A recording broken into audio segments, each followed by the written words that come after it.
त्यांनी अचीव करायचा प्रयत्न केलेला आहे. त्यात not spending money is the key factor. मला असं वाटतं की साधारणपणे असं होतं की ज्यावेळी FRBMचे टार्गेट्स मॅच करायचे असतात त्यावेळी अनेक वेळा first toll is on capital expenditure आणि ते आपण कमी करतो आणि ते सगळं मॅच करतो. पण या ठिकाणी असं झालेलं नाही. मुळामध्ये आपल्या प्रश्नाचे दोन भाग आहेत. त्यातला पहिला भाग हा की केंद्र सरकारने एक्सपेंडिचर कमी केलं आहे का. तर राज्यांना केंद्र पुरस्कृत योजनेच्या अंतर्गत केंद्र सरकार जे पैसे द्यायचं त्याच्यामध्ये 30,000 कोटी रुपये यावर्षी जास्त दिले आहेत केंद्र सरकारने. त्यामुळे एक्सपेंडिचर कमी झालेलं नाही. आता दुसरं आपल्या राज्यासोबत काय झालं तर मुळामध्ये केंद्र सरकारच्या योजना आपल्याला आपण अर्थमंत्री असल्यामुळे माहिती आहे 3 प्रकारच्या असायच्या. 50-50%, 60-40% आणि 80-20%.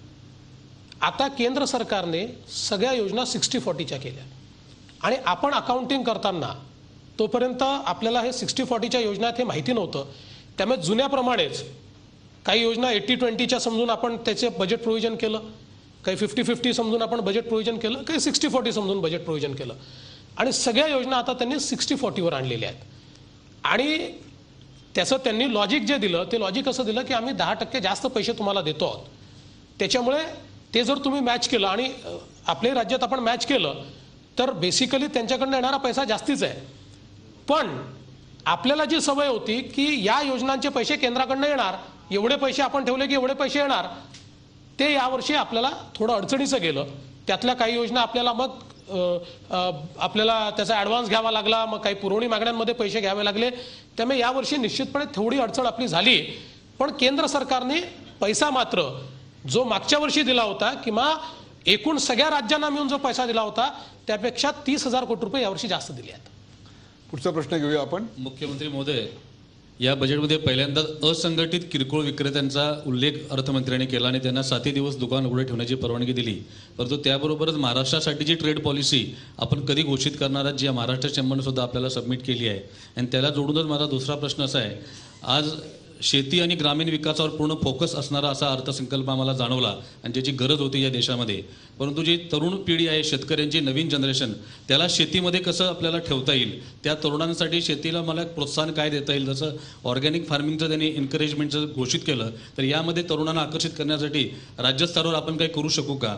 आणि जसं आज दलित तरुण जो प्रामुख्याने नोकरीकडेच पळतो त्याला उद्योगामध्ये प्रोत्साहन करण्यासाठी विशेष उल्लेख केला. त्याची अंमलबजावणी आपल्याकडे कशी होऊ शकेल किंवा केंद्राच्या योजना प्रत्यक्ष राज्यामध्ये अंमलबजावणी का होत नाही हा एक आम्हाला प्रश्न पडतो. जसं अल्पसंख्याक समुदायांना, युवकांना स्टार्टअप इंडस्ट्रीसाठी गेल्या वर्षी मोदींनी 1500 कोटी रुपयाचा निधी दिला, परंतु महाराष्ट्रात अजून त्याची अंमलबजावणी होत नाही आहे 30 लाख रुपयेपर्यंतच्या कर्जाची. तर आणि मुद्रासारखी योजना जी बँका फक्त कागदोपत्री दाखवत आहेत, प्रत्यक्ष नवीन लाभार्थींना ते पैसे मिळत नाहीत, यासाठी आपण काय करू शकू.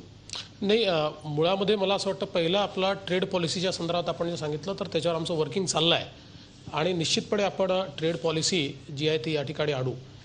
पण त्यासोबत आपण दुसरा विषय जो मांडला माझ्या डोक्यातून निघून गेला, काय बोलला होता आपण दुसरं, युवकांच्या स्टार्टअपबद्दलचा प्रश्न होता. नाही, याच्यामध्ये स्टार्टअपच्या संदर्भात एक मगाशी मॅडमनी एक प्रश्न विचारला होता, त्याचं दोघांचं एकत्रित उत्तर देतो. स्टार्टअपच्या संदर्भातली जी पॉलिसी SC/STची राज्य सरकार केंद्र सरकारने तयार केली ती आपल्या इथे का लागू होत नाही असं आपण सांगितलं. तर मी आता तुम्हाला एक सांगतो की त्यात महत्त्वाचं असं, आपलं राज्य पहिलं राज्य आहे की ज्या राज्यांनी SC/ST एंटरप्रेन्युअर्स करता स्पेशल प्रोक्युरमेंटची योजना आणली आणि मला आनंद वाटतोय की आपण आणलेली योजना आता केंद्र सरकारने अडॉप्ट केली आहे आणि आपली योजना ऑलरेडी आपण लागू केलेली आहे. डिकीसोबतच आपण ती योजना तयार केली होती आणि ती आता केंद्र सरकारने लागू केली आहे. अल्पसंख्याकाच्या संदर्भात देखील केंद्र सरकारने ज्या योजना घोषित केल्या त्या योजना सगळ्या आपण आपल्या राज्यामध्ये लागू केलेल्या आहेत आणि त्याच्या व्यतिरिक्त आपण आपल्या राज्याच्या योजना लागू केलेल्या आहेत. आणि यावर्षी ज्यावेळेस आम्ही बजेट मांडू त्यावेळी अल्पसंख्याक समाजाकरता गेल्या सरकारपेक्षा आमचं एक्सपेंडिचर किती जास्त आहे हे आम्ही त्या ठिकाणी निश्चितपणे मांडणार आहोत. आणि एक जो काही आमच्यावर अकारण आरोप केला जातो की आम्ही अल्पसंख्याकाच्या विरुद्ध आहोत, तर ते कसं चुकीचं आहे हे आम्ही निश्चितपणे दाखवू. स्टार्टअपच्या संदर्भात मॅडमने प्रश्न आपण घेऊया. स्टार्टअप संदर्भातला madam. Sir, first of all, a great budget. I just have one quick question. Sir, how do you define startups? What is the definition? How would you ensure that the government, really gives benefits only to genuine startups and not to companies which could actually use it as a tool for money laundering? फार चांगला प्रश्न आपण या ठिकाणी विचारला आहे. मुळामध्ये स्टार्टअप्सची आपल्याला पूर्ण माहिती आहे. तर स्टार्टअपच्या इकोसिस्टीममध्ये जेव्हा 100 स्टार्टअप सुरू होतात त्यावेळी त्यातले 5 सक्सेसफुल होतात आणि 95 स्टार्टअप्स हे सक्सेसफुल होत नाही. हाच त्याचा रेट आहे. पण ते 5 सक्सेसफुल होण्याकरता जर या 100चा हात आपण पकडला नाही तर हे 5 कधीच सक्सेसफुल होऊ शकणार नाही. कारण every idea has a potential. ते पोटेन्शियल मार्केटेबल आहे की नाही हे त्या स्टार्टअप्सच्या डेव्हलपमेंट नंतर आपल्याला समजतं. आणि मुळामध्ये आत्ता जी योजना सरकारने तयार केली आहे त्या योजनेमध्ये हाच धागा त्यांनी पकडला आहे. त्यामुळे एका सर्टन स्टेजपर्यंत सगळ्यांना लिव्हरेज करते ती योजना. पण त्या सर्टन स्टेज नंतर त्याची मार्केटेबिलिटी पाहून त्या स्टार्टअपला पुढचा जो काही म्हणजे फायनान्शियल हँडहोल्डिंग करायचं आहे ते फायनान्शियल हँडहोल्डिंग करण्याच्या संदर्भात. आणि म्हणून आपण जर ही जी स्टँडअप इंडिया स्टार्टअप इंडिया हा जो इनिशिएटिव्ह आहे याच्या काही गाईडलाईन्स तयार केल्या आहेत सरकारने. त्या जर गाईडलाईन्स आपण बघितल्या तर त्यात आपल्या लक्षात येईल की अतिशय योग्य प्रकारे, कारण शेवटी स्टार्टअपमध्ये काम करणाऱ्या लोकांच्या इनपुट्सवरूनच त्या तयार केलेल्या आहेत आणि म्हणून त्याचा दुरुपयोग होऊ नये याची पूर्ण काळजी त्याच्यामध्ये घेतली आहे. आता ही गोष्ट वेगळी आहे की आपल्या देशात इतक्या वेगवेगळ्या जुगाट टेक्नॉलॉजी आहेत की काही लोक दुरुपयोग करतील, पण लार्ज स्केल त्याचा दुरुपयोग होईल असं मला वाटत नाही. एक शेवटचा प्रश्न आहे. इकॉनॉमिक सर्व्हेमध्ये गरीब आणि श्रीमंत यांच्यामधल्या वाढत्या दरीबद्दल चिंता व्यक्त करण्यात आली होती. या बजेटमध्ये श्रीमंत आणि गरीब यांच्यातली दरी ही कमी होईल असं वाटतं आपल्याला? मला असं वाटतं की कुठलंही एक बजेट ही दरी कमी करू शकत नाही.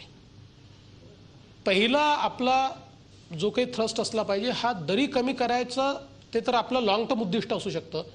पहिलं उद्दिष्ट गरीबाला एम्पावर करणं, गरीबाला जगता येईल एवढे रिसोर्सेस त्याला देणं. हे रिसोर्सेस आल्यानंतर मग दरी म्हणजे दरी कमी करायची म्हणजे गरीबाचा थ्रेशोल्ड वाढवायचा आहे. कारण दरी 2 प्रकारे कमी करता येते. एक रॉबिनहूड सारखं जसं तुम्ही मगाशी उल्लेख केला की श्रीमंतालाही गरीब करा आणि गरीबाला गरीबच ठेवा, म्हणजे दोघेही दरी कमी होऊन आपला समाज समतेवर जाईल. आणि दुसरं असं आहे की श्रीमंताकरता लेवल प्लेइंग फील्ड ठेवा, त्याच्याकरता काही फार तुम्ही सोयी सवलती ठेवू नका आणि गरीबाला सोयी सवलती देऊन आणि त्यासोबत अधिकारिता देऊन त्याला देखील वरच्या थ्रेशोल्डवर आणा. तर मला असं वाटतं की ज्या योजना या ठिकाणी आपण ग्रामविकासाच्या, शेतीच्या, इन्फ्रास्ट्रक्चरच्या घेतल्या आहेत यातनं ज्या रोजगार तयार होणार आहे यातनं निश्चित अधिकारिता ही निर्माण होणार आहे आणि ती अधिकारिता जर निर्माण झाली तर निश्चित गरीब हा एक लेवल वर जाईल. त्यामुळे आता पहिल्यांदा ही दरी कमी करणं हे आपलं लॉंग टर्म पर्स्पेक्टिव्ह आहे. आपलं शॉर्ट टर्म हे आहे की गरीबाला ऍटलिस्ट जगू शकेल या परिस्थितीत आणायचं. गरीबाला जगू शकेल अशा परिस्थितीत आणायचं, त्याला प्रोत्साहन देऊन त्याला चांगला उद्योजक बनण्याकरता त्याच्याकरता वातावरण निर्माण करायचं, करपद्धतीची सुलभ रचना करायची, इथपासून ते या देशातल्या उच्च शिक्षणाकरता अधिकाधिक पैसे कसे निर्माण होतील, दलित उद्योजक कसे निर्माण होतील, अशा प्रकारे सर्वे भवन्तु सुखिना किंवा ज्याला आजच्या भाषेत सबका साथ सबका विकास असं म्हणता येईल अशा स्वरूपाचं बजेट सादर करायचा प्रयत्न अरुण जेटली यांनी केला. त्यावरच्या प्रश्नांची सरबती आणि त्याची देवेंद्र फडणवीस यांनी दिलेली उत्तर आपल्या समोर होती.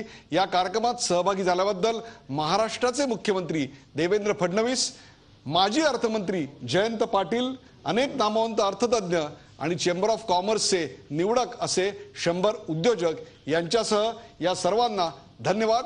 ताज्या बातम्यांसाठी पाहत राहा झी24 तास. रहा एक पाऊल पुढे. झी24 तास रहा एक पाऊल पुढे.